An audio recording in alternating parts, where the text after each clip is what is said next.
तीसरे विश्व युद्ध की तरफ बढ़ रही है। क्या दूसरे विश्व युद्ध के करीब 80 साल बाद हालात वाकई बहुत बिगड़ते जा रहे हैं? क्या वाकई दुनिया विश्व युद्ध के मुहाने पर खड़ी हो गई है? क्योंकि जिस तरह से दुनिया भर के कई मोर्चों पर तनाव के हालात दिखाई दे रहे हैं, उसे देखकर अब ऐसा ही लगने लगा है कि छोटी सी चिंगारी दुनिया को तीसरे विश्व युद्ध में झोंक सकती है।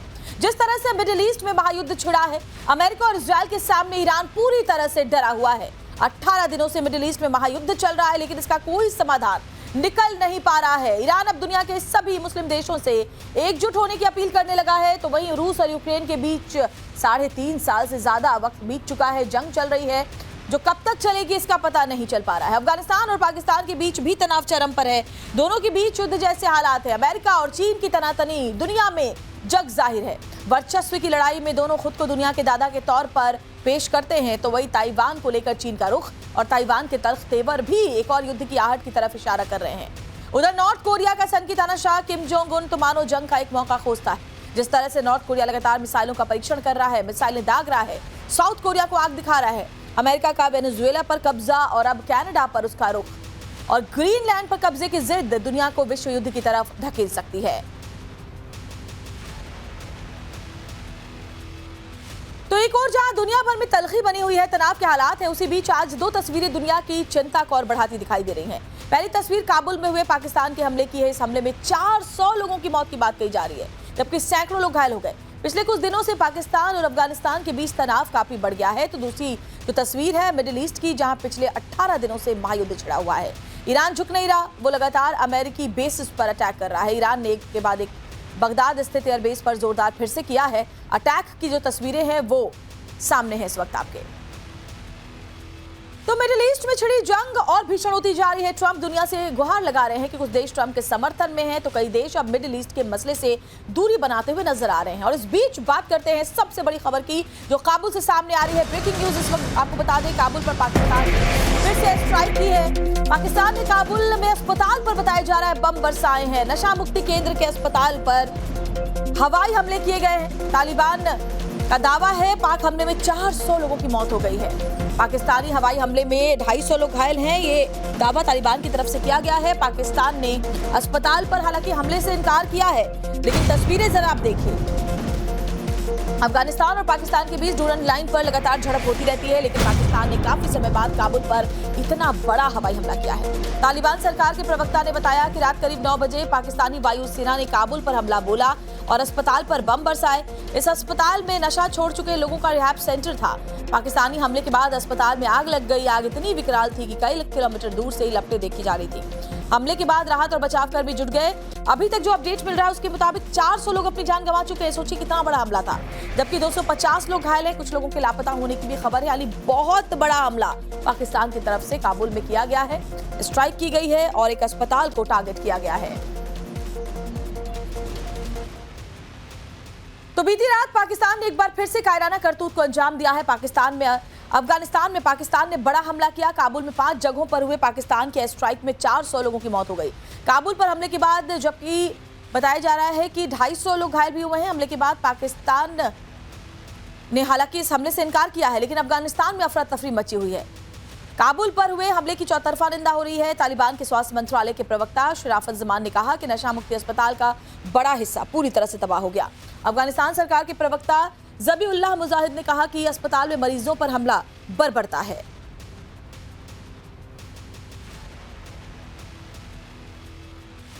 इधर पाकिस्तानी सशस्त्र बलों ने ऑपरेशन गजब लिल हक के तहत काबुल और नंगरहार में अफगानिस्तान पर स्ट्राइक की है। पाकिस्तानी एयरफोर्स की स्ट्राइक का एक वीडियो भी जारी किया गया है। जरा वीडियो को आप देखिए।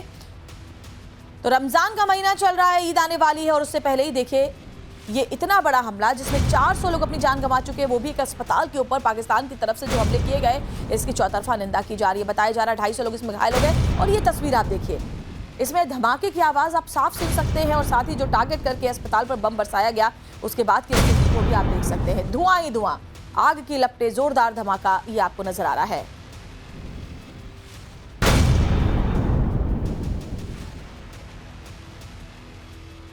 तो सोचिए रमजान का महीना चल रहा है, पाकिस्तान की करतूत की दुनिया भर में अब निंदा हो रही है। अफगानिस्तान सरकार का कहना है कि पाकिस्तान अस्पताल में बेगुनाहों को निशाना बनाकर अच्छा नहीं किया। अब पाकिस्तान की नापाक करतूत से तालिबान में गुस्सा समझते हैं कि आखिर बीती रात पाकिस्तान ने इतना बड़ा अटैक कैसे किया है। तो देखिए, पाक ने जो हमला किया है काबुल में, अफगानिस्तान में पाकिस्तान की जो स्ट्राइक हुई है उसकी खबर हम आपको बता देते हैं क्या कुछ हुआ है। काबुल में 5 जगहों पर बताया जा रहा है पाकिस्तान ने एक साथ हमले किए हैं। काबुल में नशा मुक्ति केंद्र में जहां रिहाब सेंटर था वहां पाकिस्तान की तरफ से अटैक किया गया, जिसमें 400 लोगों की मौत की खबर है, जबकि 250 लोग बताया जा रहा है इस हमले में बुरी तरह से घायल है।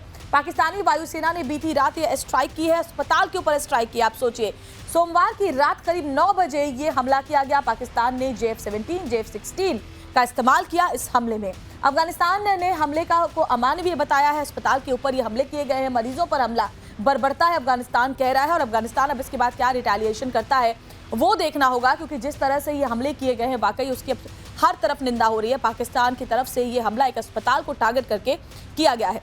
इस बीच एक और बड़ी खबर आपको बता देती हूँ, अस्पताल पर पाकिस्तान के हमले के बाद गुस्सा है। तालिबान ने पाकिस्तानी हमले की निंदा की है। क्रिकेटर राशिद खान ने भी एक्स पर पोस्ट किया है इसको लेकर के पाकिस्तान ने जो किया वो वॉर क्राइम है, यानी युद्ध अपराध है। राशिद कह रहे हैं पाकिस्तान की क्रूरता की जांच UN को करनी चाहिए। क्रिकेटर राशिद खान ने कहा कि रमजान के पाक महीने में अस्पताल पर ऐसा हमला मानवता के खिलाफ है। जरा ये देखिए, पोस्ट हम आपको दिखा रहे हैं। तो उन्होंने लिखा है कि मैं बुरी तरह से शॉक्ड हूं और गमगीन हूं जिस तरह से ये हमले किए गए हैं पाकिस्तानी मिलिट्री की तरफ से। देखिए जरा, इस पूरी डिटेल इसमें सामने रखी गई है।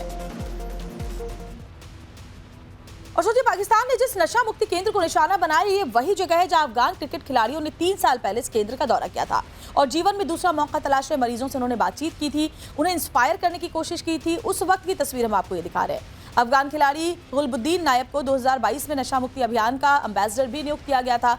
अब पाकिस्तान ने उसी अस्पताल को सोचिए निशाना बनाया है, और वो लोग जो अपनी जिंदगी जीने का दूसरा मौका तलाश रहे थे उन पर यह अटैक किया गया है, बर्बर अटैक किया गया है। 400 मरीज अपनी जान गंवा चुके हैं, जबकि 250 लोग घायल बताए जा रहे हैं, जिसमें स्वास्थ्य कर्मी भी मौजूद थे। ये वाकई एक बहुत ही अमानवीय हमला है जिसकी अब चौतरफा निंदा हो रही है। और ये 2 तस्वीरें हम आपको दिखा रहे हैं। ये पहले की तस्वीर पहली विंडो में आप देख पा रहे हैं, जब जो वहाँ के खिलाड़ी हैं वो मरीजों से बात करने पहुंचे थे, उन्हें उनकी हौसला अफजाई करने पहुंचे थे। जो लोग दूसरा मौका अपनी जिंदगी में तलाश रहे थे, नशा छोड़ चुके थे, उनके लिए पहुंचे थे। और दूसरी तस्वीर वो है उस वक्त जब आप देखिए जरा कैसे शवों से पटा पड़ा है पूरा अस्पताल परिसर, और लोग इस तरीके से अपने परिजनों को लेकर के जा रहे हैं, उनके शवों को लेकर जा रहे हैं। पाक ने ये बर्बर एयर स्ट्राइक की है। और इस बीच एक और बड़ी खबर आपको बताते हैं, काबुल पर पाकिस्तान के हमले की निंदा। अफगानी क्रिकेटर नवीन उल हक का बयान, गाजा पर इजरायली हमले से तुलना की है इसकी। तो ये बड़ी खबर आपको बता रहे हैं, गाजा पर जो इजरायली हमले हुए उसकी तुलना की गई है इस हमले से। अफगानी क्रिकेटर नवीन उल हक ने ये बयान दिया है और कहा है कि जैसा काबुल पर पाकिस्तान ने हमला किया है, अस्पताल में मरीजों को निशाना बनाया है, उसकी हर तरफ निंदा होनी चाहिए।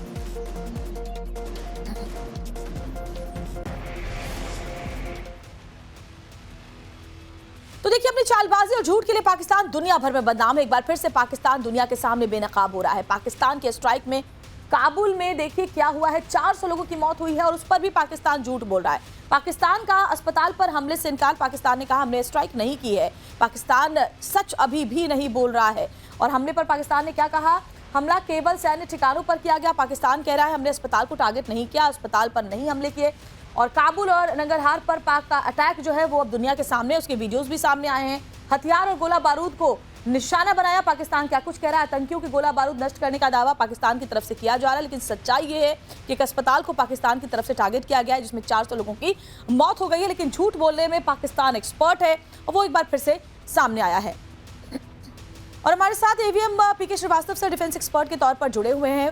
PK श्रीवास्तव सर, बहुत ही चिंता की बात है, हर मोर्चे पर हम जो देख पा रहे हैं, दुनिया के अलग अलग मुल्क इस वक्त युद्ध के मैदान में नजर आ रहे हैं, लेकिन पाकिस्तान ने जो किया, अस्पताल पर जिस तरीके से अफगानिस्तान में काबुल में हमला किया गया, ये वॉर क्राइम नहीं है तो भला क्या है?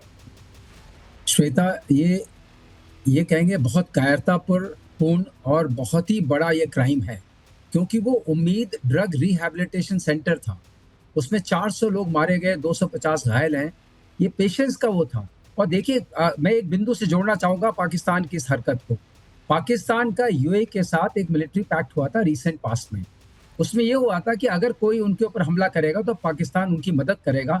और कल ही पाकिस्तान को UAE के प्रिंस की तरफ से झाड़ पड़ी थी कि उसके लिए आपने क्या किया, हमारी क्या मदद आप कर रहे हैं जब ईरान हमला कर रहा है।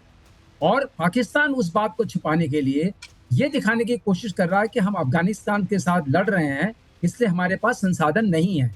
तो उन्होंने देखिए सबको पता है कि अफगानिस्तान के पास एयर डिफेंस सिस्टम नहीं है, वहाँ अटैक करना सबसे आसान है, उन्होंने वहाँ किया। ऑफ सिंदूर में आपने देखा किस तरह पाकिस्तान की वायुसेना छिप गई। उसी तरीके से ये बहुत ही कायरतापूर्ण और बहुत ही, आप जो वॉर क्राइम कह रही हैं, एक्चुअली इन लोगों के पीछे वॉर तो नहीं है, ये जो कॉन्फ्लिक्ट चल रहा है इसको वॉर का रूप देना, क्योंकि दोनों कंट्रीज वॉर अभी उन्होंने डिक्लेयर नहीं किया है, लेकिन ये बहुत बड़ा क्राइम है। क्योंकि आप ऐसे ही सेंटर में हॉस्पिटल है और ड्रग एडिक्ट जो होते हैं वो बहुत ही असहाय होते हैं, उनके ऊपर आपने हमला किया है, तो अपने आप में ये बहुत ही बेहुदा और कायरतापूर्ण है। अब दूसरी बात यह है कि पाकिस्तान इस वक्त हर तरफ से घिर चुका है। जहां पर उससे जो उम्मीदें की जा रही थी, पाकिस्तान को पुश कर रहा है अमेरिका भी, पाकिस्तान जो पुश हो रहा है यूए की तरफ से भी। अब वो एक आउटलेट देख रहा है अफगानिस्तान में, जहां उसे पता है कि वहां एयरफोर्स नहीं है, वहां से लोग जमीनी, लेकिन इसका उसे खामियाजा भुगतना पड़ेगा। अफगानिस्तान के लोग जो हैं बहुत ही सक्षम हैं, वो ग्राउंड अटैक से जरूर पाकिस्तान को बहुत परेशान करेंगे और बदला लेंगे जरूर। और सबसे बड़ी बात है श्रीवास्तव सर कि पाकिस्तान अभी भी इससे इनकार कर रहा है। पाकिस्तान कह रहा है कि हमने तो अस्पताल पर हमले किए ही नहीं, हमने सिर्फ उन ठिकानों पर हमला किए जहां से हमें नुकसान की। पाकिस्तान ने सच कब बोला है जी, पाकिस्तान ने सच कब बोला है? आप बिल्कुल तो सही कह रहे हैं से कवर कर रही हैं, तो सच की उम्मीद करना उनसे तो बहुत ही एक तरीके से नाउमीदी वाली बात। बिल्कुल सही कह रहे हैं। और बड़ी खबर ये भी सामने आ रही है कि पाकिस्तान के रावलपिंडी में भी धमाके की खबर सुनाई दी है। तेज धमाके की आवाज वहां पर सुनाई पड़ी है। धमाके के बाद आसमान में धुआं उठता हुआ भी नजर आया है। तो बड़ी खबर आपको बता रहे हैं, रावलपिंडी में तेज धमाके हुए। ये तस्वीर जरा देखिए आप, ये पाकिस्तान का रावलपिंडी है, जहां आप आसमान में देख पा रहे हैं काले धुएं का गुबार आपको दिखाई दे रहा है। तेज धमाके की आवाज सुनाई दी है। हालांकि क्या नुकसान हुआ है वो अभी सामने नहीं आ पाया है, लेकिन बड़ी खबर ये है कि बहुत तेज धमाका था। कई किलोमीटर दूर से इसकी आवाज सुनाई पड़ी। ये सुनिए जरा।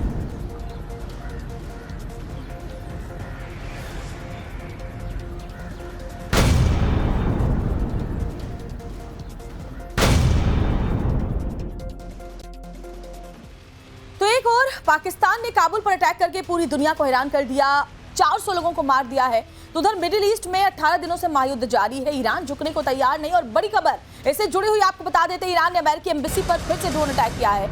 इराक की राजधानी बगदाद में यूएस एम्बेसी पर हमला। ईरान के ड्रोन अटैक के बाद एम्बेसी परिसर में एक बड़ा धमाका हुआ।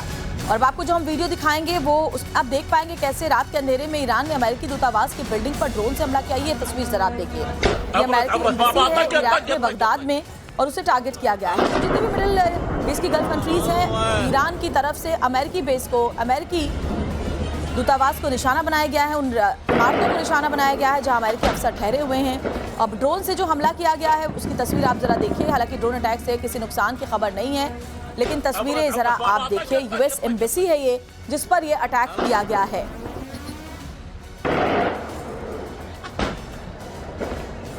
और देखिए, अमेरिका को इस तरह के हमलों की पहले से ही एक आशंका बनी हुई है। जिस तरह से अमेरिकी बेस को टारगेट किया गया है ईरान की तरफ से, इसलिए जैसे ही ड्रोन नजर आता है वैसे ही जो एयर डिफेंस सिस्टम था वो एक्टिव हो जाता है, क्योंकि ड्रोन अटैक में कोई भी नुकसान नहीं हुआ। तस्वीरों में आप साफ आपको हम दिखाएंगे भी, इन तस्वीरों में आप देख पाएंगे जब बगदाद में जो अमेरिकी एम्बेसी है वहां जैसे ही नजर आता है ड्रोन अटैक का अलर्ट जारी होता है, एम्बेसी की इमारत पर लगा एयर डिफेंस एक्टिव हो गया, तुरंत ही इंटरसेप्ट कर दिया गया इसे और मिसाइल दागी गई जिसमें कई ड्रोन का शिकार किया गया।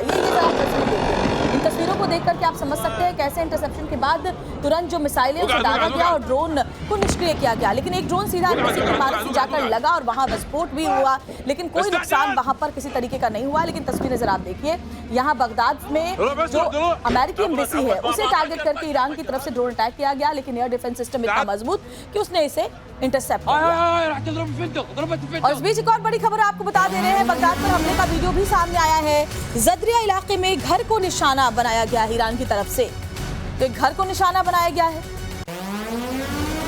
ये तस्वीर जरा आप देखिए, जहां एक घर को टारगेट करके हमला किया गया और उस हमले के बाद जोरदार धमाके की आवाज सुनाई पड़ी है और उसके बाद आग की लपटें और काला धुआं।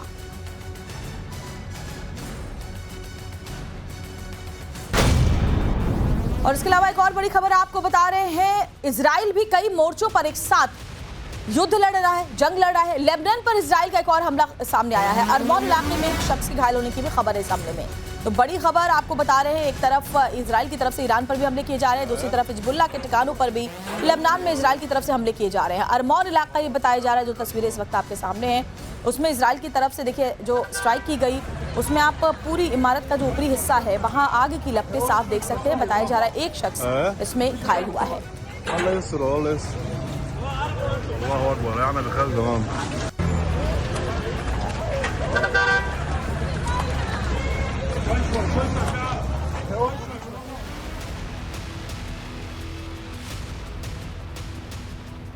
और बड़ी खबर यह है कि ईरान से युद्ध का देखिए 18वां दिन हो गया है। ट्रंप ने एक बार फिर से बड़ा दावा किया, अब तक 7000 से ज्यादा ठिकानों पर हमले किए, ट्रंप ये कह रहे हैं, और ईरान की 90% बैलिस्टिक मिसाइल की क्षमता को हमने खत्म कर दिया है, ट्रंप का ये दावा है। व्हाइट हाउस में एक प्रेस कॉन्फ्रेंस की डोनाल्ड ट्रंप ने और कहा कि बीते 18 दिन से चल रहे युद्ध में ईरान की वायुसेना और नेवी खत्म हो चुकी है। एक बार फिर से उन्होंने ये दावा किया। अमेरिका ने ईरान के ड्रोन अटैक पर काफी हद तक काबू भी पा लिया है, ये दावा ट्रंप की तरफ से किया गया है। तो युद्ध का 18वां दिन, अभी भी जंग जारी है और अमेरिका की तरफ से ये तरह दावे लगातार किए जा रहे हैं। Military campaign to end the threats posed by the Iranian regime continued in full force over the past few days. They have been literally obliterated. The Air Force is gone. The Navy is gone. Many ships have been sunk. They're warfighting ships, but I guess they didn't know how to use them. And anti-aircraft is decimated. Their radar is gone. Since the beginning of the conflict, we've struck more than 7,000 targets across Iran. And these have been mostly commercial and military targets. We've achieved a 90% reduction in their ballistic missile launches and a 95% reduction in drone attacks. And we're hammering their capacity to threaten commercial shipping in the Strait of Hormuz with more than 30 mine-laying ships destroyed. We hit, to the best of our knowledge, all of their mine-laying ships. They want to make a deal. They're talking to our people. I don't know if they say that to you. Maybe they do, maybe they don't. Don't forget, they are a country that for years, I didn't know this until recently, they're a country based on disinformation. And now they're using disinformation plus AI. And that's a terrible situation. That's a terrible situation. They showed all sorts of things happening in the last 2 weeks that never happened. Between their kamikaze boats that don't exist, between blowing up the aircraft carrier, one of the great. लेकिन जंग के इस हालात के भी जो सबसे बड़ी चिंता है वो है स्ट्रेट ऑफ हॉर्मूज को लेकर। तो सवाल ये कि क्या स्ट्रेट ऑफ हॉर्मूज ही तीसरे विश्व युद्ध का ट्रिगर पॉइंट बनने वाला है। बड़ी खबर ये कि पूरी दुनिया के सामने सवाल ये बड़ा है। मिडिल ईस्ट में जारी महाजंग का देखिए 18वां दिन है और हर गुजरते दिन के साथ हॉर्मूज की जंग तेज होती जा रही है। अमेरिकी राष्ट्रपति डोनाल्ड ट्रंप भी अब दुनिया के बड़े बड़े देशों से अपील करने पर मजबूर हो रहे हैं। उनका कहना है कि हॉर्मूज को खोलने की जिम्मेदारी सिर्फ अमेरिका की नहीं है, ऐसे में हर कोई दबाव डाले, क्योंकि पूरा अंतर्राष्ट्रीय जगत इसमें शामिल होगा तो ही ईरान पर यह दबाव पड़ेगा। Talking to countries about policing the streets, because they are the ones, we don't get very little, 1%, 2%. And China, as an example, gets about 90% of its oil from the Hormuz Strait. And nice to have other countries police that with us. And we'll help. We'll work militarily. As far as I'm concerned, we've essentially defeated.